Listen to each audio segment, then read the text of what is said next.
بسم اللہ الرحمن الرحیم۔ ماہ سفر کے ساتھ مظفر اور خیر لگانے کی وجہ۔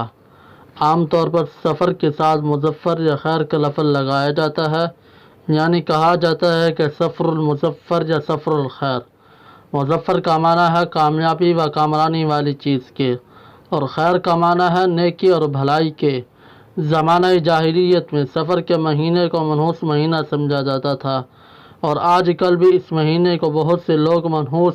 بلکہ آسمان سے بلائیں اور آفتیں نازل ہونے والا مہینہ سمجھا جاتا ہے، اور اسی وجہ سے اس مہینے میں خوشی کی بہت سی چیزیں مثلا شادی بیاہ کی تقریبات کو منحوس و معیوب سمجھتے ہیں، جبکہ اسلامی اعتبار سے اس مہینے سے کوئی نحوست وابستہ نہیں ہے، اور اسی وجہ سے احادیث مبارکہ میں اس مہینے کے ساتھ نحوست وابستہ ہونے کی سختی سے تردید کی گئی ہے۔ اسے سفر کے ساتھ مظفر یا خیر کا لفظ لگا کر